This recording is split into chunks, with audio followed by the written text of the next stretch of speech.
오늘은 두려워하지 말고 강건하라라는 제목을 가지고 다니엘서 10장 10절부터 21절까지 말씀을 좀 함께 살펴보았으면 좋겠습니다.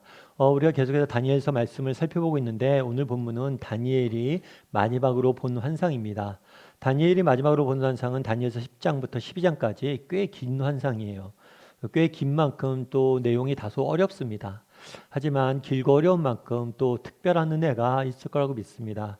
그래서 우리가 계속해서 이 환상을 살펴보고 있는데 이 환상을 통해서 여러분 각자에게 꼭 필요한 하나님의 음성과 위로를 받는 시간이 되길 소원합니다. 먼저 오늘 말씀 중에 12절 말씀을 같이 한번 읽어보았으면 좋겠습니다. 같이 읽도록 하겠습니다. 12절입니다.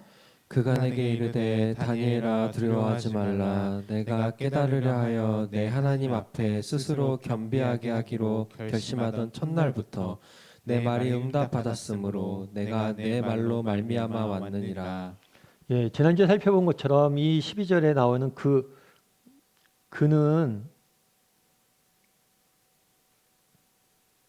여기서 그는 천사를 의미합니다. 다니엘이 기도하자 하나님께서 천사를 보내셨죠. 천사를 통해서 하나님께서 메시지를 전합니다. 그럼 어떤 메시지를 전할까요? 다니엘에게 두려워하지 말라라고 하면서 이런 이야기를 합니다. 네가 기도한 첫날부터 내 말이 응답되었다. 다르게 이해하면 네가 기도한 첫날부터 하나님께 들으시고 응답하시고 일하기 시작하셨다는 거죠. 특별히 어떤 일을 했어요? 내 말로 말미암아 내가 왔다. 이 천사가 도착했는데 그것이 무엇 때문에 왔다는 거예요? 다니엘이 기도했기 때문에 왔다는 거예요. 그렇다면 천사는 왜 이런 메시지를 전했을까요? 이를 통해서 주고자 했던 메시지는 뭘까요? 그것은 기도의 능력을 보여주기 위함이에요. 네가 기도할 때 너는 나를 보지 못했지만 하나님께서 너의 기도를 들으시고 응답하기 시작했다는 거예요. 일하기 시작하셨다는 거예요. 뿐만 아니라 너의 기도로 말미암아 내가 왔다. 다르게 말하면 네가 기도하지 않았으면 내가 안 왔다. 다르게 말하면 네가 기도했기 때문에 천군 천사를 하나님께서 보내셨다는 거예요. 그만큼 우리의 기도는 능력이 있는 겁니다. 우리가 기도할 때 뭐예요? 하나님께서 우리의 기도를 들으세요. 우리의 기도를 들으실 뿐만 아니라 뭘 하세요? 일하세요. 특별히 하늘의 천군과 천사를 보내서 우리를 지키고 보호하십니다. 따라서 우리는 기도할 수 있어야 돼요. 여러분 예전에 한번 말씀드린 적이 있을지 모르겠는데요. 비서새라고 아프리카에 비서새라고 있습니다. 이 비서새는 몸의 길이가 약 1m 가량 돼요. 그리고 날개까지 쫙 피면 대략 2m 정도 된다고 합니다. 굉장히 큰 새겠죠. 굉장히 큰 새인데 이 새의 특징이 있어요. 이 새를 비서새라고 부르는 이유는 뭐냐면 머리에 있는 깃털이 꼭 펜 모양으로 생겨서 비서새라고 부르는데요. 그런데 이 비서새의 특징이 있어요. 그건 뭐냐면 육지 동물에 의해서 잡아먹힌다는 거죠. 그런데 이상하지 않습니까? 어떻게 하늘을 나는 새가 육지 동물에 의해서 잡아먹힐까요? 아무리 작은 참새도 하늘로 올라가면 우리가 도저히 잡을 수가 없잖아요. 날아가 버리면. 그런데 어떻게 이 새가 이렇게 육지에 있는 동물에 이 큰 새가 날개가 크고 더 크기 때문에 더 높이 날 수 있을 텐데 이 큰 새가 어떻게 이렇게 육지 동물에게 사로잡힐까요? 잡혀 먹힐까요? 그래서 보니까 연구해 보니까 어떤 일이 있냐면 이 육지 동물이 새에게 다가오잖아요. 그럼 이 육지 동물을 발견하고 이 새가 당황하게 된대요. 당황해서 뭘 하냐면 날지를 못하는 거예요. 날개가 있음에도 불구하고 당황해서 날지를 못하는 거예요. 그러다 보니까 잡혀 먹는 거죠. 어떻습니까? 이 새의 모습이. 너무 한심스럽죠. 아니 날개가 있는데 날면 되지. 어떻게 날개가 있는데 날 수도 있는데 날지 못해서 잡혀 먹습니까? 그런데 사실 이 새가 한심스러운 모습인데 이것이 우리의 모습일 수 있다는 거예요. 오늘 본문에서 무엇이라고 얘기합니까? 기도가 네가 기도하면 하나님이 들으신다는 거예요. 이 세상 모든 만물을 지으신 하나님께 들으시고 네가 기도하는 그 순간부터 너의 기도에 응답하기 위해서 일하신다는 거예요. 심지어 하늘에 있는 천군 천사를 너에게 보내서 너를 지킨다는 거예요. 얼마나 우리의 기도에 능력이 있어요. 그런데 우리의 문제는 뭐예요? 기도하지 않는 거죠. 정말 날 수 있어도 날지 못하는 새처럼 정말 인생의 어려운 문제를 만났을 때, 고난을 만났을 때 기도하지 못하는 거예요. 그래서 정말 하나님의 도우심을 맛보지 못하는 거죠. 기도할 수 있어야 돼요. 어리석은 사람이 되면 안 돼요. 한심한 사람이 되면 안 돼요. 그럼 왜 우리는 기도하지 못할까요? 우리가 어쩌면 기도하지 못하는 이유는 기도의 능력에 대해서 우리가 확신하고 있지 못하기 때문일지 모릅니다. 정말 우리의 기도가 이렇게 정말 능력이 있다는 걸 안다면 어떻게 기도 안 하겠어요? 그날의 다니엘에게 이 천사가 왜 이 말을 전했냐는 거예요. 우리의 기도가 그만큼 능력이 있다는 거예요. 이것들을 확신하라는 거예요. 그리고 기도하라는 거예요. 바라기는 우리 다음의 식구들이 정말 우리의 기도가 정말 하나님의 마음을 움직이는 그런 놀라운 능력이 있음을 기억했으면 좋겠습니다. 그래서 정말 실제로 이 능력이 있음을 믿고 기도할 줄 아는 사람이 되었으면 좋겠어요. 그래서 삶 가운데 기도가 주는 그런 능력과 은혜를 맛봤으면 좋겠어요. 왜 이런 능력과 은혜를 맛보지 못합니까? 기도하지 않기 때문이에요. 바라기는 기도할 줄 아는 우리 다음의 식구들이 되기를, 저나 여러분이 되기를 주님의 이름으로 소원합니다. 오늘 본문의 13절엔 천사가 나타나서 계속 이렇게 이야기합니다. 13절 말씀 같이 한번 읽어볼까요? 같이 읽도록 하겠습니다. 그런데 바사 왕국의 군주가 21일 동안 나를 막았으므로 내가 거기 바사 왕국의 왕들과 함께 머물러 있더니 가장 높은 군주 중 하나인 미가엘이 와서 나를 도와주므로. 예, 여기서 나는 아까 얘기했던 천사죠. 천사를 막았다고 그랬어요. 누가 막았냐면 바사 왕국의 군주가 막았다고 그럽니다. 그렇다면 이 바사 왕국의 군주는 누구일까요? 여기 뒤에 보면 미가엘이란 인물이 등장을 해요. 이 미가엘은 이름 뜻이 뭐냐면 하나님 같은 분이 어디 있느냐. 그러니까 하나님 같은 분은 없다는 거죠. 오직 하나님만이 하나님 되신다고 그래요. 이 미가엘은 성경에서 누구로 알려져 있냐면 천사장으로 알려져 있어요. 천사들 중에서 대장으로 알려져 있습니다. 뿐만 아니라 뒤에도 나오지만 이 미가엘은 뭐냐면 이스라엘의 천사로 알려져 있어요. 그래서 이스라엘을 지키는 그런 천사란 거죠. 하나님의 백성을 지키는 천사가 미가엘이에요. 그리고 천사의 대장이기 때문에 천사장이라고 불렀어요. 근데 이 미가엘을 오늘 뭐라고 표현해요? 가장 높은 군주. 가장 높다는 게 대장이란 거죠. 군주. 군주라고 표현한 걸 봤을 때 이 군주라는 의미는 뭐냐면 영적 존재라는 거예요. 사람이 아니라 영적인 존재라는 거예요. 다른 식으로 말하면 바사 왕국의 군주라고 하면 이 바사 왕국의 군주는 뭐냐? 그거는 악한 영적 존재를 의미하는 거예요.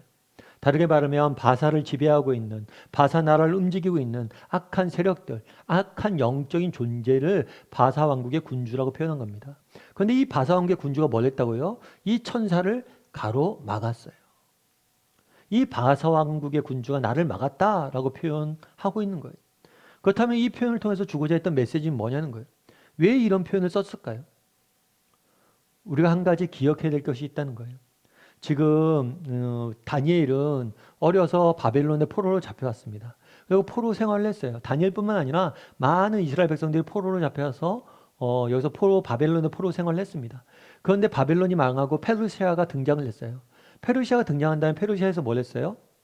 페르시아에서 이 다니엘과 많은 사람들에게, 이스라엘 백성들에게 고국에 돌아가서 하나님께 예배할 수 있는 기회를 허락했어요. 고국에 돌아가 살면서 성전을 회복할 수 있는 기회를 허락했어요. 일종의 종교의 자유를 허락한 거죠. 어떤 면에서는 굉장히 좋은 것 같아요. 페르시아가 좋은 나라인 것 같아요. 그런데 그렇지 않다는 거예요. 비록 너희에게 종교의 자유를 허락하고 너희에게 고국을 돌아가게 했지만 여전히 페르시아는 악한 영에 의해서 지배받고 있고 페르시아에는 악한 세력들이 있어서 하나님을 대적하고 또 너희를 괴롭히게 될 것이라는 걸 보여주는 거예요. 실제로 그랬죠. 실제로 페르시아에는 하만이라는 사람이 관료가 있었어요. 이 관료는 유대인을 전멸시킬, 유대인들을 죽일 계획을 꿈꿉니다. 이 계획을 막아선 사람이 누구예요? 에스더예요. 에스더. 뿐만 아니죠. 다니엘도 페르시아 다리오 왕 때 어떤 일이 있었습니까? 사자굴에 던져지는 그러한 일들이 있었죠. 그러니까 결국에 무엇을 의미해요? 비록 고레스가 너희에게 자유를 주고 종교의 자유를 준 것 같이 보이지만 여전히 페르시아라는 나라는 악한 세력들에 의해 지배받고 있고 악한 군주가 하나님을 대적하고 하나님의 백성을 괴롭히고 있다는 것을 보여주고 있는 거예요. 다르게 말하면 이것은 세상 권력의, 세상 나라의 특징이기도 합니다. 세상 나라도 선한 사람이 있을 수 있고 선한 면들이 있을 수 있어요. 하지만 세상 나라의 궁극적인 본질은 뭐예요? 하나님을 인정하지 않는 거예요. 그래서 하나님을 대적하는 거예요. 하나님을 막아섰다. 이건 대적했다는 거예요. 하나님을 대적하고 하나님의 백성들을 괴롭히는 게 세상 나라의 특징이라는 거예요. 이걸 너희가 알아야 된다는 거예요. 제가 아는 목사님 한 분 계세요. 이 목사님 같은 경우에는 한국교회 봉사단이라는 단체에서 사역을 하세요. 이 단체도 어떤 단체냐면 어떤 뭐 우리나라나 해외나 재난이 일어나잖아요. 뭐 수해가 일어난다거나 천지지변이 일어난다거나 뭐 외국에서도 그런 쓰나미가 분다거나 이런 일들이 있으면 제일 먼저 가서 봉사하는 단체예요. 그래서 이 단체는 오랫동안 그런 노하우들이 쌓이고 많은 경험이 쌓이다 보니까 재난 지역에 딱 가잖아요. 그러면 그쪽 관공서에 있는 사람들이 오히려 묻는데요. 어떻게 도와주면 되고 뭐가 제일 필요하는지. 사실 그렇겠죠. 관공서는 이런 재난이 뭐 가끔 있는 거잖아요. 그러니까 어떻게 대처할지 모를 수 있죠. 그래서 이쪽에서 물을 정도로 많이 알려져 있다고 그러더라고요. 그런데 재밌는 건 뭐냐면 이 목사님이 얘기해 주는데 이렇게 재난 지역 가서 돕고 있으면 언론들이 와서 취재하잖아요. 근데 취재하면 열심히 취재에 응해주고 그런답니다. 그런데 재밌는 건 뭐냐면 나중에 보도되는 걸 보면 자기들이 한국교회 봉사단이잖아요. 그 얘기도 한대요. 그런데 교묘하게 교회에 대한 이야기는 다 뺀대. 그래서 봉사만 하고 있다라고만 내보낸대. 그만큼 세상의 권력, 세상의 언론, 세상 나라는 기독교에 대해서 호의적이지 않아요. 기독교가 잘한 면이나 기독교의 장점들은 감추고 오히려 단점들을 더 드러낸다는 거죠. 오늘날 우리는 종교의 자유가 있습니다. 그리고 우리 사회는 민주화가 됐고 훨씬 더 합리적인 사회가 됐어요. 물론 북한처럼 지금 종교의 탄압을 우리는 받고 있지 않습니다. 그럼에도 불구하고 기억하라는 거예요. 뭘 기억해요? 여전히 세상 나라는 하나님을 대적하고 정말 하나님의 백성을 괴롭힌다는 거예요. 바사도 마찬가지란 거예요. 너희에게 종교의 자유를 준 것 같지만 여전히 그 나라는 하나님을 대적하고 또 뭘 하는 거예요? 하나님의 백성을 괴롭힌다는 거예요. 너희가 이것을 잊어서는 안 된다는 거예요. 저는 학교 다닐 때 신문사에서 조금 일을 했습니다. 나중에 편집국장도 지내고 그랬었는데 신문사에서 일할 때 처음 신문사에 들어왔을 때 선배들이 그런 얘기를 했어요. 제목 주의해서 봐라. 제목에서 오타 많이 난다. 그 얘기를 듣고 제가 처음엔 의아했어요. 여러분 신문 보시면 아시잖아요. 신문 보면 본문은 작습니다. 글씨가. 근데 제목은 글씨가 크잖아요. 눈에 확 띄잖아요. 그런데 이렇게 확 띄는데 오타가 날 리가 있습니까? 오타가 나면 본문에서 나지. 근데 실제로 신문을 만들어다 보니까 뭐 많은 사람들이 신문을 만들면 교정을 보거든요. 그런데도 가끔 본문 제목에서 오타가 나는 거예요. 왜 제목에서 오타가 날까? 그랬더니 그런 생각이 있는 거죠. 너무나 크고 잘 보이니까 이건 확실하니까 뭐예요? 틀릴 일이 없다라는 방심이 있는 거예요. 가정이 있는 거예요. 그러니까 못 보는 거예요. 그래서 정말 우리 인생에 정말 큰 실수, 실패는 어디에 있습니까? 오히려 고난 중에 인생은 무너지지 않아요. 오히려 평안한 중에 우리가 마음을 놓고 방심했을 때 우리는 큰 실수를 하게 되는 거예요. 마찬가지라는 거예요. 너희가 세상 나라의 특징을 잊어서는 안 된다는 거예요. 때로는 지금 종교의 자유가 이루어진 것처럼 느껴지지만 그렇지 않다는 거예요. 여전히 바사 군주는 하나님을 대적하고 하나님의 백성들을 괴롭히고 있다는 거예요. 너희가 이런 것들을 기억하고 정말 경계심을 늦춰서는 안 된다고 경고하고 계신 거예요. 뿐만 아니라 20절에 이렇게 이야기합니다. 20절 말씀을 같이 한번 읽어볼까요? 같이 읽도록 하겠습니다. 그가 이르되 내가 어찌하여 내게 왔는지 내가 아느냐.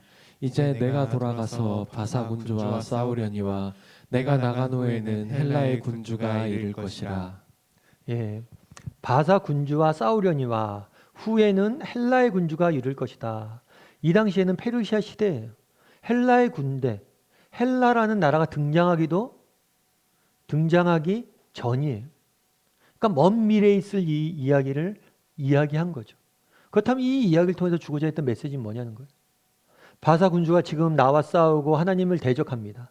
하나님을 대적하지만 그것은 결국에 뭐 할 것이다? 실패할 거란 거예요. 그들은 결국엔 사라질 거란 거예요. 그들이 하나님을 대적하고 자신의 나라를 세우려고 하겠지만 결국에 그들의 계획은 실패할 것이고 하나님의 나라는 영원할 거예요. 물론 헬라 군주 역시 하나님을 대적할 겁니다. 하지만 그건 역시 실패할 거예요. 이 이야기를 통해 주고자 했던 메시지는 무엇일까요? 알라는 거예요. 뭘 알라는 거예요? 세상 나라는 너희를 끊임없이 괴롭힐 거라는 거예요. 세상은 끊임없이 너희를 괴롭힐 거라는 거예요. 하지만 그들의 계획은 실패하고 하나님의 나라는 계속해서 너희는 내가 지키고 보호할 거라. 하나님의 나라는 계속해서 유지될 거라는 거예요. 제가 타임지에서 재밌는 기사 하나를 읽었어요. 타임즈에서 이런 이야기가 있었습니다. 어떤 내용이었냐면 일반적으로 가장 많이 팔리는 책은 성경이었습니다. 만약 성경의 누적 판매량이 솔직하게 베스트셀러 목록에 반영된다면 그 자리를 다른 책이 차지하는 주간은 보기 드물 것입니다. 이 한 권의 책이 시간이 흘러가도 계속해서 빠른 속도로 팔려 나가고 있는 것은 놀랍고 이상하고 점점 더 신이 사라지는 시대에 이해하기 힘든 일입니다. 성경책이 지금도 엄청나게 팔리고 있다는 거예요. 그런데 그것은 놀랍고 또 뭐예요? 이상하다는 거예요. 그리고 이해하기 힘들다는 거예요. 왜요? 점점 더 신이 살아가고 있는 시대이기 때문에. 다르게 말하면 많은 사람들이 그런 얘기를 했습니다. 과학 기술이 발달하고 또 이성이 발달함에 따라서 정말 우리가 이제 모르는 것이 없어짐에 따라서 정말 더 이상 종교가 설 자리는 없을 것이다. 이제 기독교는 끝났다. 신은 사라질 것이다. 이렇게 얘기했다는 거예요. 그리고 실제로 이 시대를 보면 신이 점점 사라지는 것처럼 보일 수 있다는 거예요. 그럼에도 불구하고 뭐라는 거예요? 그런 시대에 성경은 점점 더 많이 팔린다는 거예요. 그래서 이상하다는 거예요. 그런데 이것은 단순히 우리 시대만의 이야기가 아닙니다. 기독교 역사 속에서 기독교가 위기가 아니었던 적은 없어요. 이제 기독교는 끝났다. 더 이상 기독교는 설 자리가 없다. 기독교는 더 이상 설 자리가 없다는 거예요. 늘 그래 왔어요. 기독교 망했다는 이야기를 듣고 종교는 이제 끝났다는 이야기를 들었습니다. 그럼에도 불구하고 늘 뭐예요? 성경은 정직히 표현하면, 타임즈 표현대로 정직히 표현하면 한 번도 베스트셀러를 목록에서 빠진 적이 없다는 거예요. 그렇다면 왜 그러냐는 거예요. 왜 이 시대에도 여전히 성경이 팔리냐는 거예요. 그 이유는 한 가지죠. 기독교 안에, 성경 안에 뭐가 있기 때문이에요? 생명이 있기 때문이고 진리가 있기 때문입니다. 인류 역사상 성경을, 기독교를 없애려고 했던 왕들이 얼마나 많았어요. 그런데 그 왕들은 다 어디 갔습니까? 그 왕들은 다 사라졌어요. 하지만 여전히 기독교는, 성경은 살아남아 역사하고 있다는 거예요. 왜요? 그 안에 진리가 있고 생명이 있기 때문이에요. 왜요? 우리 하나님이 싸우고 계시기 때문이에요. 보라는 거예요. 바사가 너희를 괴롭히고 하나님을 대적하고 하나님의 백성들을 없애려고 노력을 하겠지만 결국 그들의 계획은 실패할 것이다. 헬라가 또 등장할 것이고 헬라가 그렇게 하지만 그들 역시 실패할 것이다. 왜냐하면 하나님께서 여전히 너희를 위해서 싸우고 있기 때문이란 거예요. 그래서 우리가 가져야 될 두 가지 태도가 있어요. 세상 나라에 대한. 세상 나라에 대해서 우리가 오해하면 안 됩니다. 정말 그들이 하나님을 대적한다는 사실을 잊어서는 안 돼요. 뿐만 아니라 세상 나라를 두려워해서도 안 돼요. 왜요? 결국에는 하나님 나라가, 우리 하나님이 더 크신 분이시기 때문이에요. 이건 개인의 삶에도 마찬가지입니다. 여러분, 우리가 이 땅을 살아가잖아요. 근데 우리가 이 땅을 살 때 늘 우리의 삶이 평온만 하지 않을 거예요. 우리의 삶에 늘 어려움들이 있을 거예요. 내 삶에 아무 어려움이 없을 것이다 이렇게 생각하는 것은 바보 같은 생각이에요. 어리석은 생각이에요. 우리 인생의 가장 큰 실패와 좌절은 언제 있습니까? 이렇게 방심하다 생기는 거예요. 그래서 우리가 평온할 때 정말 하나님 앞에 감사해야 되고, 평온할 때 뭘 해야 돼요? 기도해야 돼요. 우리가 정말 평온할 때 마치 내 인생이 벼랑 끝에 서 있는 것처럼, 절벽 끝에 서 있는 것처럼 간절한 마음을 기도할 줄 알아야 돼요. 왜요? 우리는 세상 속에 있기 때문이에요. 세상의 약한 세력들은 끊임없이 믿는 사람들을 핍박할 것이기 때문이에요. 내 인생에 끊임없이 어려움들이 있을 것이기 때문입니다. 그래서 평온할 때 기도할 줄 아는 게 정말 실력이에요. 뿐만 아니라 정말 우리 인생에 고난이 닥칠 때가 있습니다. 그럴 땐 뭘 해야 돼요? 그땐 기도함으로, 기도하는 사람에게 주는 평온함을 누려야 돼요. 오히려 평온할 때는 정말 절박하게 기도해야 되고, 정말 위기에 있을 때는 뭘 할 수 있어야 돼요? 두려워하지 않고 평온할 수 있어야 돼요. 왜요? 우리 하나님이 싸울 것이기 때문입니다. 우리 하나님이 우리를 위해서 일할 것이기 때문. 제가 아는 후배 목회자가 있습니다. 이 목회자가 아내가 이제 사모님이 임신을 냈어요. 임신을 내서 저한테 이제 한번 연락해서 그런 얘기를 하더라고요. 자랑을 좀 하더라고요. 목사님, 이거 초음파 사진을 보여주면서, 목사님, 우리의 초음파 사진입니다. 이거 너무 이쁘지 않아요? 라고 이렇게 보여주더라고요. 그래서 그래, 이쁘다. 그렇게 이야기하는데, 뭐 눈이 잘생겼고 막 얘기하는데 사실 잘 모르겠더라고요. 초음파 사진이 좀 흐려요. 흐리고 또 눈, 코, 입이 있는 건 알겠는데 뭐 잘생겼다, 이쁘다 뭐 이런 거 잘 안 보이죠. 그래도 이쁘다고 해줬죠. 근데 사실은 이건 누구 눈에만 보여요? 부모 눈에만 보여요. 자기 자식이니까 그렇게 이뻐 보이는 거예요. 태어나서도 마찬가지죠. 자기 아이가 뭘 좀 잘하잖아요. 그럼 무슨 생각을 해요? 얘가 음악을 좀 잘해요. 그건 무슨 생각을 해요? 부모는 야, 얘를 음악가 시켜야겠다. 어느 대학을 보내고 뭘 내서 어떻게 음악가를 시켜야겠다. 애가 뭐 하나 잘하잖아요. 이미 대학을 졸업시키고 뭔가를 하고 있어요. 부모는. 애가 공부라도 좀 잘해 보십시오. 그러면 얘를 교수시켜야지, 학자시켜야지. 이미 뭘 해야지 다 계획하고 있습니다. 아이가 초등학교 갈 때 이미 대학교까지 다 준비하고 있는 게 부모의 마음이에요. 그래서 옛날 어른들은 그런 얘기했죠. 소를 키우면서 이 소는 우리 아이 대학 등록금이라고. 어려서부터 키우는 거죠. 오늘 본문에 뭐라고 이야기하면 이게 부모의 마음이란 거죠. 우리 하나님도 마찬가지란 거예요. 오늘 본문에 뭐라고 그래요? 바사 군주가랑 내가 싸우고 있고 또 헬라 군주가 도래할 건데 그 헬라 군주와도 싸울 거다. 헬라 군주 수백 년 뒤에 일어날 일들을 하나님이 미리 보시고 아시고 미리 싸우고 일하고 준비하고 계시다는 거예요. 그래서 너희는 두려워하지 말라는 거예요. 우리도 마찬가지입니다. 정말 우리가 하나님 앞에 기도할 수 있어야 돼요. 왜요? 기도는 우리에게 그만큼 능력이 있기 때문이에요. 그리고 우리가 기억할 것이 있어요. 우리는 정말 이 땅을 살면서 정말 끊임없이 인생의 고난과 아픔과 어려움들이 끊임없이 연속되어 일어날 겁니다. 왜냐하면 우리가 아직 세상에 살고 있기 때문이에요. 하지만 두려워하면 안 돼요. 왜요? 우리 하나님이 우리를 위해서 싸우고 있기 때문이에요. 내가 싸우다 왔고 널 위해서 싸울 것이고 앞으로도 너희가 알지도 못하는 헬라 군주와 싸울 것이라고 말씀하셨잖아요. 우리 아버지 되신 하나님은 정말 우리가 알지 못하는 우리가 가보지 못한 내일에 이미 가셔서 미리 가셔서 미리 일하고 미리 싸우고 미리 준비하고 계세요. 그 하나님을 바라보라는 거예요. 바라기는 우리 다음의 식구들도 정말 그 하나님을 바라보고 그 하나님께 맡겼으면 좋겠어요. 그 하나님 미리 가서 일하고 싸우고 계십니다. 그날에 왜 다니엘에게 나와서 말씀하셨습니까? 내가 왜 싸우다 왔고 앞으로 싸울 것이라고 이야기합니까? 확신을 주기 위함이에요.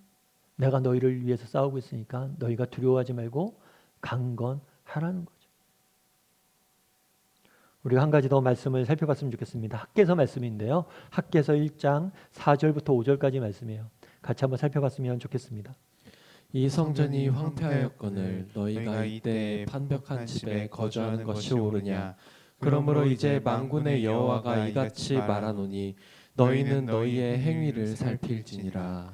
학개예요. 학개. 학개라는 사람은 선지자예요. 선지자인데 어디서 활동했던 선지자면 예루살렘에서 활동했던 선지자예요. 바벨론에 포로 잡혀왔던 사람들이 어디로 돌아갔습니까? 예루살렘에 돌아갔어요. 그랬더니 예루살렘 돌아가서 왔더니 많은 어려움들이 기다리고 있었죠. 많은 방해가 있었습니다. 그렇게 이런 방해와 어려움 가운데 뭘 했어요? 성전이 황폐하여졌어요. 그러니까 성전을 제대로 짓지 못했던 거예요. 성전 짓는데 어려움이 있었던 거예요. 그런데 학개는 뭐라고 이야기해요? 이렇게 성전이 황폐해져 있는데 너희가 이때 판벽한 집에 거주하는 것이 옳으냐? 다르게 말하면 뭐냐면 지금 성전을 못 짓고 이렇게 이스라엘 민족들이 성전을 못 짓고 이렇게 어려워지는 이유가 외적인 문제, 외적인 외부의 문제, 외부의 방해 때문만 아니는 거예요. 무엇 때문에 문제라는 거예요? 내적인 문제가 있다는 거예요. 너희가 안일해졌다는 거예요. 너희가 정말 그 열심이 하나님 성전에 대한 열심이 사라졌다는 거예요. 너희가 조금 다르게 표현하면 너희가 타락했다는 거예요. 이 이야기를 다니엘도 들었겠죠. 다니엘이 얼마나 실망했겠어요. 정말 자기는 고국을 위해서 고국에 돌아간 사람들을 위해서 그렇게 열심히 기도하는데 고국에 있는 돌아간 사람들은 어떻게 해요? 외적인 어려움이 아니라 내부의 문제로 그 열심이 싫어서 정말 하나님을 사랑하는 마음들이 식어서 그걸 성전을 못 짓고 있는 거죠. 얼마나 답답했을까요? 얼마나 실망했을까요? 그런데 학개는 뭐라고 해요? 이렇게 이야기하면 너한테 뭐라고 그래요? 이제 만군의 여호와가 이렇게 말한다. 이렇게 게을러져 있는 사람들에게 만군의 여호와가 말씀하시죠. 너희는 너희의 행위를 살필지니라. 너희는 너희 행위를 살필지니라. 다르게 말하면 이거는 이렇게 표현할 수 있을 것 같아요. 자기 성찰. 너희의 모습을 돌아보라는 거죠. 그리고 스스로 너희의 모습을 깨끗이 하라는 거죠. 자기 정화. 말씀에 비추어서 정말 너희의 모습이 어떤지 보고 너희가 새로워지라는 것. 이 너희는 너희 행위를 살필지니라. 이 표현은 정말 기독교가 갖고 있는 독특한, 기독교만이 갖고 있는 특징이라고 할 수 있어요. 예를 들어서 기독교인이 세상과 구별되는 점은 무엇입니까? 기독교인이 세상보다 선하기 때문에, 우리가 더 좋은 사람이기 때문에 세상과 기독교인이 구별되는 게 아니에요. 기독교인이 세상과 구별되는 이유는 우리가 더 선하다는 것이 아니라 무엇 때문에 구별되는 거예요? 우리는 자기 성찰 능력이 있다는 것에서 구별되는 거예요. 우리도 세상 사람들과 어떨 때는 비슷한 모습일 수 있죠. 우리 안에도 세상이 있을 수 있습니다. 우리 안에 세상 사람들 같은 모습들이 있을 수 있어요. 우리도 부패할 수 있고요. 우리도 불의할 수 있어요. 하지만 우리는 늘 어떤 점에서 세상과 다른 거예요? 말씀에 우리 자신의 모습을 비추어 보고 우리 자신의 모습을 고치려고 노력하는 점, 이 점에서 근본적으로 세상과 다른 점이 있는 겁니다. 그리고 하나님은 지금 어떤 사람을 찾고 계신 거예요? 학개선지를 통해서 이야기하잖아요. 지금 어떤 사람을 찾고 있는 거예요? 정말 하나님 말씀에 비추어서 자신의 모습을 돌아보고 우리를 스스로 깨끗게 하기 위해서 노력하는 사람, 그 사람을 지금도 하나님은 찾고 계시다는 거예요. 요즘 우리가 가끔 그런 얘기를 듣습니다. 목사님, 기독교인들은 왜 이렇게 불의해요? 예수 믿으면 뭔가 달라야 되잖아요. 그런데 제가 보니까요, 기독교 안에도 왜 이렇게 이상한 사람들이 많아요? 왜 그렇게 기독교 종교 지도자 중에서는 그렇게 문제 있는 사람이 많아요? 그리고 왜 그렇게 기독교인들 중에서는 그렇게 악한 사람들이 많아요? 그런 이야기를 듣습니다. 그래서 기독교는 좋지만 교회는 싫다. 교인들 꼴 보기 싫어서, 교회 나가기 싫다. 교인들에게 실망해서 내가 교회를 떠나야겠다. 이런 이야기를 하는 사람들이 너무 많습니다. 사람들에게 실망했다는 거죠. 그런데 우리가 한 가지 기억할 게 있어요. 그건 뭐냐면 오늘날 우리가 과학기술이 발달했습니다. 과학기술이 발달했고 이 과학기술에 많은 혜택을 누리고 있죠. 그런데 이 과학기술도 잘못 오용되는 경우들이 있어요. 대표적인 예는 뭐예요? 무기죠. 정말 과학기술 발달해서 인간을 이롭게 하는 게 아니라 인간을 죽이는 살상 무기로 개발되는 경우들이 있어요. 그래서 과거에 비해서는 훨씬 더 무기가 개발돼서 훨씬 더 짧은 시간에 훨씬 더 많은 사람들을 죽이는 거죠. 뿐만 아니라 뭐가 있을 수 있어요? 환경 오염도 있죠. 과학기술이 발달하면서 자연을 무자비하게 파괴하는 거예요. 오늘날 우리가 코로나 같은 이런 어려움들 겪는 이유도 뭐예요? 환경을 오염시키기 때문이죠. 그렇다면 과학기술로 인해서 정말 과거에는 사용하지 못했던 무기가 발달되고 환경 오염이 이루어졌다고 해서 과학기술이 나쁜 건가요? 그건 아니죠.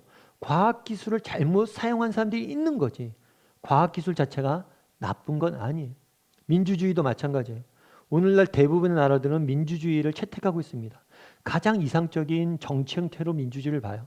그런데 민주주의도 다수결의 횡포가 있을 수 있죠. 한 사람이라도 대가 더 표가 많으면 뭐예요? 그걸 통해서 많은 것들을 자기 뜻대로 유지할 수 있죠. 이런 위험이 있지만 이것은 그 사람이 이 제도를 잘못 사용한 것이 민주주의 자체가 나쁜 건 아니죠. 교회 내에도 불의한 사람들이 있을 수 있어요. 교회 내 종교 지도자 중에서도 문제가 있는 사람들이 있을 수 있습니다. 하지만 그들이 기독교의 본질에 대해서 잘못 이해하고 기독교의 본질에 대해서 정말 성경 말씀대로 안 산 것이지, 하나님의 말씀이, 기독교가 본질이 잘못된 것은 아니라는 거예요. 물론 그렇게 이야기할 수 있죠. 그러면 뭐가 세상과 기독교회는 뭐가 달라요? 세상 사람들도 그렇게 악하고 교회 사람들도 악하면 우리가 왜 교회 다녀요? 이렇게 이야기할 수 있죠. 근데 우리가 한 가지 기억할 것이 있어요. 여러분, 병원이 있다고 한번 가정해 봅시다. 병원은 환자가 있어야지, 환자가 많다고 나쁜 병원인가요?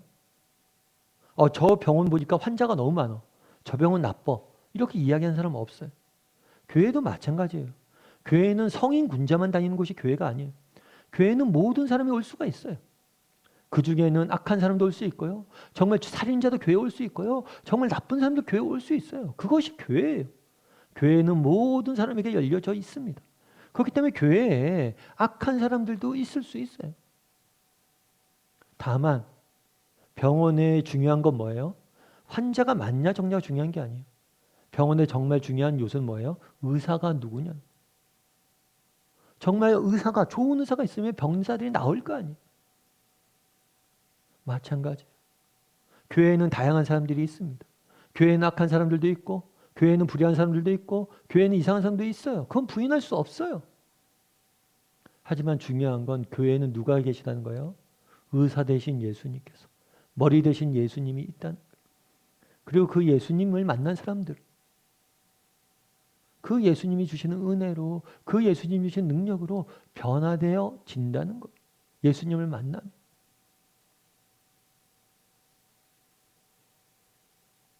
물론 우리 교회 안에도 그날도 마찬가지죠. 정말 예루살렘 성전을 제대로 못 짓고 이스라엘 민족이 계속해서 고생하고 있었습니다. 그것이 외부의 문제만이 아니었어요. 내부의 문제도 있었어요. 사실이에요. 교회는 늘 내부의 문제들이 있었습니다. 내부가 부패한 적도 있었고 불의한 적도 있었고 썩은 적도 있었어요.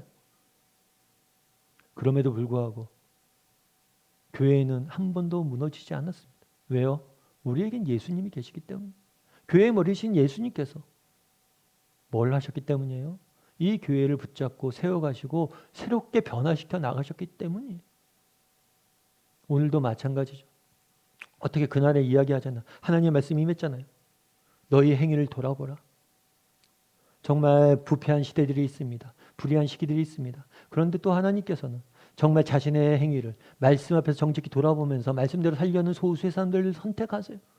그리고 그를 통해서 변화시켜 나가는 거예요. 다니엘처럼 학개처럼 여전히 암울한 시대지만 정말 소망이 없는 시대지만 정말 실망했던 시대지만 여전히 하나님 말씀 붙잡고 살려는 사람들 통해서 하나님은 일하고 계시다는 거예요. 오늘 다니엘도 하나님 말씀 붙잡고 씨름하잖아요. 학개도 이야기하잖아요. 말씀 앞에 다시 한번 서자. 여호와께 돌아가자. 오늘도 그런 사람들 찾는다는 거예요. 여러분 타이타닉 호를 아실 거예요.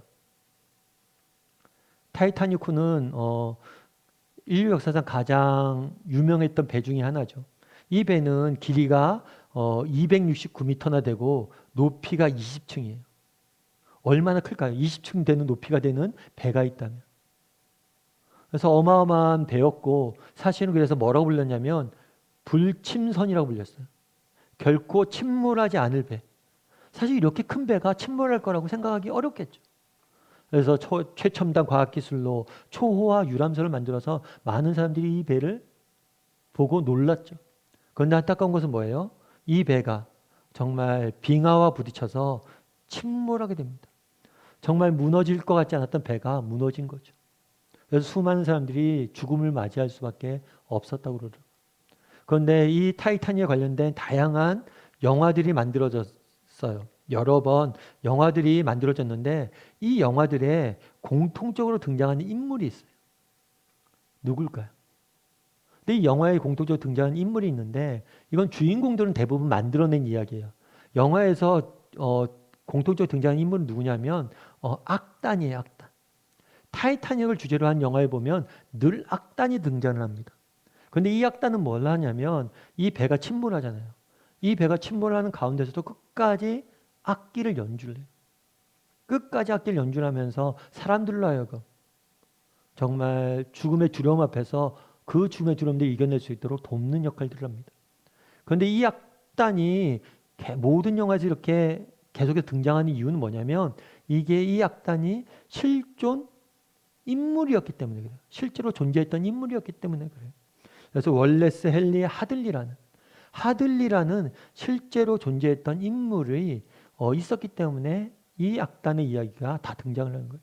그런데 이 악단이 그 마지막에 사람들이 이렇게 죽음 앞에서 두려움에 떨고 있을 때 연주한 곡이 있어요. 그 곡이 뭐냐면 오늘 우리가 앞에 찬송에서 불렀던 내 주를 가까이 함은이에요. 내 주를 가까이 하게 함은 십자가 진 같은 고생이나 내 일생 소원은 늘 찬송하면서 주께 더 나아가기 원합니다.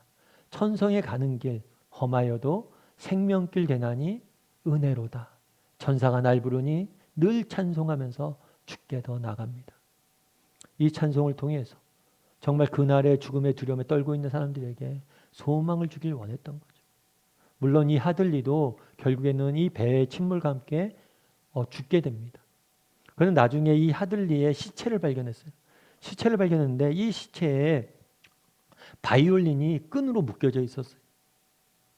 나중에 그래서 이상해서 이 바이올린에 대해서 왜 이게 끈으로 묶여 있지 해서 알아봤어요. 알아봤더니만 이 바이올린은 이 하들리의 여자친구가 약혼녀가 선물한 바이올린이에요. 사실 하들리는 굉장히 유명한 연주자도 아니고 가난한 연주자였어요. 그러니까 좋은 악기를 살 수 있는 형편이 아니었죠. 그리고 그 약혼녀도 마찬가지예요. 그렇게 부유한 집의 딸이 아니에요. 그렇기 때문에 이 바이올린은 모조품이에요. 가짜죠. 싸구려 바이올린이에요. 그런데 이 바이올린을 선물을 받고 이 하들리가 뭐라고 얘기했냐면 내 평생에 이 바이올린을 간직하겠다 이야기한 거예요. 그래서 자기 몸에 끈으로 묶어놨던 거예요. 죽으면서까지 받을 수 있도록. 그래서 참 아름다운 이야기죠. 근데 이 나중에 이 바이올린이 발견된 다음에 경매에 붙여졌어요. 근데 경매에 붙여졌을 때 얼마에 팔렸냐면 15억에 팔렸대. 15억. 가짜 바이올린이 15억에 팔린 거예요. 그럼 이 가짜 바이올린, 이 낡은 바이올린이 왜 15억에 팔렸을까요? 이 하들리라는 사람의 희생과 또 그 사람의 사랑, 그 숭고한 정신을 기념했기 때문이죠. 참 재밌죠. 저는 오늘 보면 하들리의 이야기를 읽으면서 다니엘이 생각이 났어요. 학계가 생각이 났어요. 그날이 어땠습니까? 정말 얼마나 실망이 됐겠어요. 그럼에도 불구하고 정말 얼마나 어려운 상황들이에요. 그럼에도 불구하고 자기가 선 그 자리에서 하나님이 내게 맡기신 일들을 하는 사람. 너희가 너희 행위를 돌아보자. 우리가 다시 한번 말씀 앞에 서자. 우리가 다시 한번 우리를 깨끗이 하고 정말 우리를 통해서 이루어진 하나님의 일들을 바라보자. 라고 얘기했던 그 한 사람을 찾으셔서 일하시는 하나님. 배가 무너지고 있잖아요. 다들 죽겠다고 아우성이잖아요. 그럼에도 불구하고 그 자리에서 내가 해야 될 일들을 찾고 그 일을 하는 사람. 그를 통해서 하나님이 일하신다는 거예요. 그 소수의 사람들을 통해서 하나님은 교회를 세워 가셨고 우리 교회는 정말 교회를 없애고 성경을 없애려는 사람들이 끊임없이 많았지만 여전히 교회는 생명력 있게 살아간다는 거예요. 말씀을 맺을까 합니다. 정말 우리가 기도했으면 좋겠어요. 왜요? 우리 기도의 능력이 있기 때문입니다. 그리고 이 땅을 살다 보면 우리가 어려움에 처할 때가 있어요. 그럴 때라도 우리가 하나님을 바라봤으면 좋겠어요. 어떤 하나님이요? 정말 미리 앞장서 가서 싸우시고 계시는 하나님. 우리보다 우리를 더 잘 아시고 우리보다 더 미리 가셔서 더 염려하시고 더 걱정해 더 싸우시는 그 하나님을 바라봤으면 좋겠습니다. 그리고 오늘도 정말 하나님 말씀 앞에 서고서 우리의 자신의 모습을 돌아보고 정말 우리를 정말 새롭게 하기 위해서 노력하는 사람을 찾으시는 하나님, 그리고 그를 통해서 일하시는 하나님, 그 하나님을 바라봄으로 정말 각자의 서 있는 자리에서 정말 하나님의 백성답게 살기 위해 노력할 줄 아는 저와 여러분이 되기를 주님의 이름으로 소원합니다.